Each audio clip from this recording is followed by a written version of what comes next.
I counted once. I counted twice.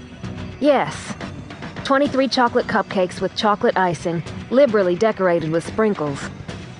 I put the cupcakes one by one into the shallow cardboard box I'd begged from the dollar store clerk. Of course, I'd lined it with aluminum foil, and of course each little cake was in its own paper cup. A white sugar sprinkle rolled off, and I dropped it back onto the dark icing and gently pressed it down. I tried to ignore the siren song my bed was singing. I was up, and I had to stay up. I'd been too tired to bake the night before. I'd gotten off work at midnight and had fallen into bed the minute I'd put on my nightshirt and brushed my teeth.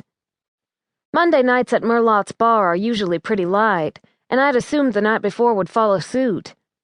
Naturally, since I'd hoped to get off a little early, last night had broken the pattern. Rural northern Louisiana is not a big tourist route, so we didn't get a whole lot of strangers in Merlotte's.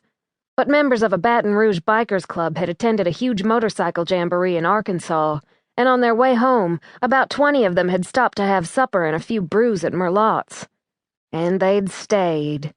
And stayed. I should have appreciated their patronage, since I have a partnership in the bar/restaurant. But I hadn't been able to stop thinking about those 23 cupcakes I had to make, and calculating how long it would take me to mix, bake, and ice them. Then I'd figured how long it would take me to drive to Red Ditch, where my nephew, Hunter Savoy, would be celebrating Labor Day with his kindergarten classroom.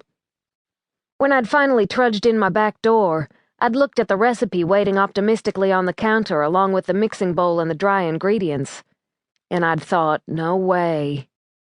So I'd gotten up with the larks to bake cupcakes. I'd showered and dressed and brushed my long blonde hair into a ponytail. I'd recounted the little goodie bags and boxed them too. Now I was on my way. The boxes with the cupcakes and the goodie bags carefully positioned on the floorboard of the back seat. It's not that long a drive to Red Ditch, but it's not that easy a drive either. Mostly parish roads through rural areas. Louisiana isn't exactly known for its up-to-date road maintenance, and there were crumbling shoulders and potholes aplenty. I saw 2 deer in time to dodge them, and as I drove slowly on a low-lying 2-lane through a bayou, there was a big movement in the reeds around its bank, big enough to signal gator. This would be a fairly rare sighting, so I made a mental note to check out the bank on my way home. By the time I parked in front of Hunter's school, I felt like it was already noon, but when I pulled my cell phone from my purse to check, I discovered the digital numbers read 10:03. I had arrived at the time Hunter's dad, Remy Savoy, had told me the teacher had requested. The Red Ditch School had once been a combination elementary and middle school. Since parish-wide consolidation, it was only a kindergarten for the children in the immediate area. I parked right in front of the wide sidewalk leading up to the dilapidated double doors. The yard was trimmed, but littered with pine cones and the odd bit of childish debris, a gum wrapper here, a crumpled piece of paper there. The low brown brick building, clearly built in the 60s and not much changed since then, was quiet in the warm September sun. It was hard to believe the kindergarten was packed full of children. I stretched, hearing my spine make some little crackling noises. Constantly being on my feet was taking its toll, and I was only in my 20s. Then I shook myself. It was not a day to think about a future of aching knees and feet. It was Hunter's Day. I couldn't gather my purse, the cupcakes in their broad, flat box, and the box of goodie bags all at the same time.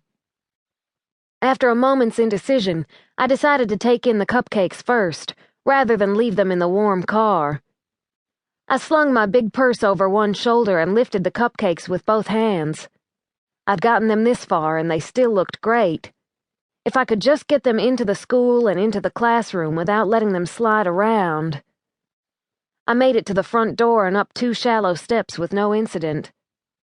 By holding up the box as if I were delivering a pizza, I freed a hand to turn the knob, opening the door enough to use my butt to keep the opening wide enough for me and the box. It was a relief to